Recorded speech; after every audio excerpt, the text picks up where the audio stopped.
Hello everyone, I hope you're all staying safe and healthy and sane.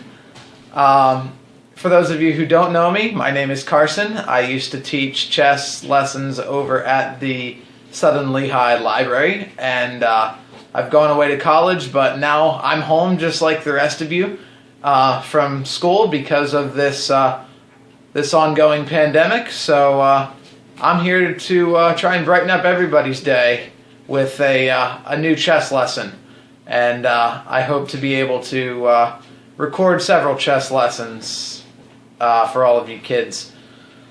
So today I'm going to teach the King-Queen versus King Checkmate.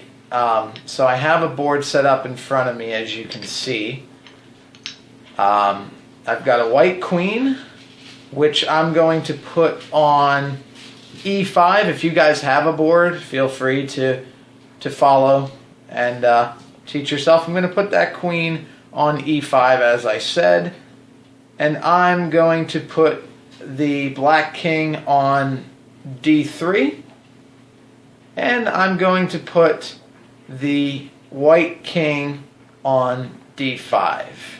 So there you go. You have the two kings across from one another and the queen next to the king on my left, your right.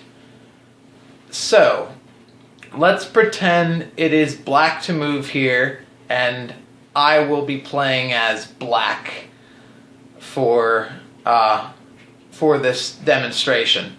So imagine that you're white in this position and you want to put the black king away, checkmate him with the king and the queen, but you don't want to leave him with no place to go and end up stalemating the game, which is a tie. But when you're up a queen and you stalemate, that's basically a loss. You're going to feel terrible about it. I've done it, I've made the mistake, and it's not a good feeling. So I don't want you kids making the same mistakes. So the first move I'm going to make, if it's black's turn to move here, is I'm going to move to C3.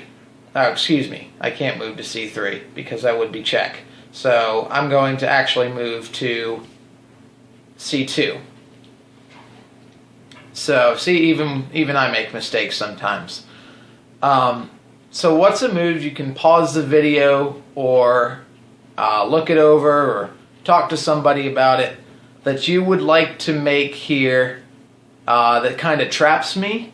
The goal being you want to restrict where the king can go, because to pull this checkmate off, you're going to want the king either on the A file or the back rank back here. So pause the video, see if you can figure out a move that might make sense. Okay, the move that I was thinking of, and there's a couple options, but the move that I was thinking is the queen, move it up 2 spots to E3. And what does this do? Well, now it's obviously black's turn to move. Black cannot move anywhere it can't move anywhere up in the 3rd rank because the queen blocks this off. It cannot move to D2 or D3 because the queen blocks that off as well. So it's trapped in the first 2 ranks, and it only has a couple of moves.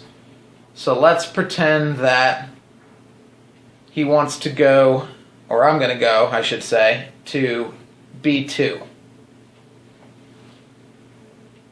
What could you guys play?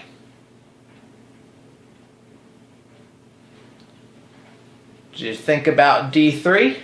You want to follow that king, keep him trapped so he can't get out? If you did, that's a good move, because a good rule of thumb for the king-queen checkmate is that you want to have the queen a knight's move away. You remember knights move like the shape of an L, 1, 2, and 1 over? If you have the queen a knight's move away from the king will not escape, just as I showed you before. Now he's got even less places to go, and if he tries to run away, he's on the side of the board. So this is very good. You're already kind of cornering this king.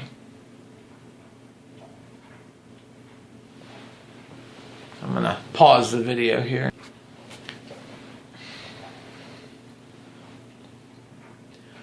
Alright, so black's turn to move now. Sorry about that little pause. Black doesn't want to keep running away, because that's just not going to work out well for him. So I'm going to move black back to c1. Now, this isn't a great move for black, because of course he's running to the back rank, which really isn't any much better than running here, but I want to see if you guys figure out how this changes things just a bit. How can we move the queen so, like I said, the queen ends up a knight's move away from the king? Of course, that would be by moving her, to e2. And the king now has nowhere to go except b1. He cannot move to the d file because that's covered by the queen, and he cannot escape the back rank because everything here is covered by the queen. So the king goes here. Queen follows. Right? King has, once again, one square to move to. That being a1. Now, don't make the same mistake that some of my friends have made, I think I've made in the past, and that is by chasing the queen, or using the queen to chase the king here. If you do that, that's a stalemate. That's a tie game, which really, like I said, feels like a loss, because there's no reason when you're up a queen that you should be stalemating a game if you play it correctly. Why is it a stalemate? Because black is not actually in check, right? The queen is not attacking him right now, but the black player has no legal moves. All three of these spaces here, b1, b2, and a2, are all covered by the queen, and there are no other pieces on the board. Now, just because the king can't go anywhere, that doesn't mean that if black had other pieces that they couldn't move. So yeah, it has to pretty much be when it's down to a king before you start calling stalemates. So of course white isn't going to do that. The queen's in a good spot. The king is even in a better spot for white, a terrible spot for black. So now it's time to start to bring the white king in. So pause the video. I might have just given it away. Let's see if you can find where I would move the white king in this situation. Did you think c4 was a good idea? If you did, congratulations, because that is the move I would play if I was white here. Of course, for all purposes, I'm black in this game, so you guys are going to beat me. But black now, one move, and because the queen is not here, black is able to make that move to the first, to the B file, excuse me. White now has a guaranteed checkmate sequence in 2 moves, meaning white moves, black moves, white gives checkmate on white's second move, the third move overall in this sequence. So the first move to set this up, once again, the queen's in a good spot. So with that in mind, see if you can think about what you might want to do here to force the king really to once again have pretty much nowhere to go. That would be to move the king to b3. Why b3? Well, now the king has one option. Again, the corner.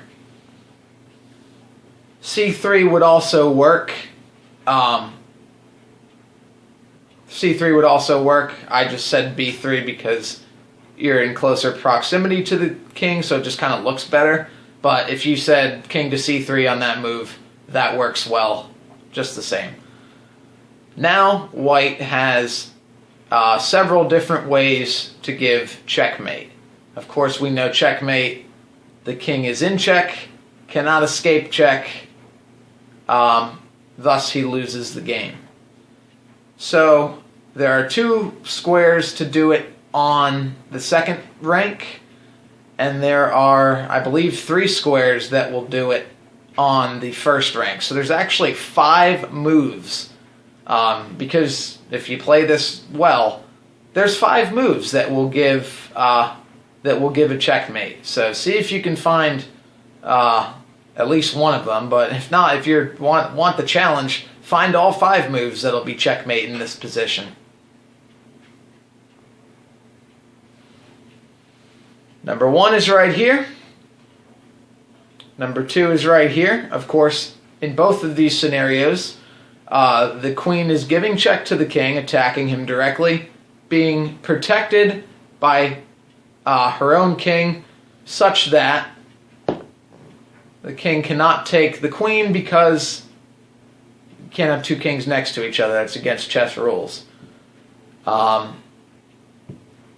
other moves that I saw, as I said, there were 3 options in the first rank. Well, those would be the only squares that the queen can move to in that first rank.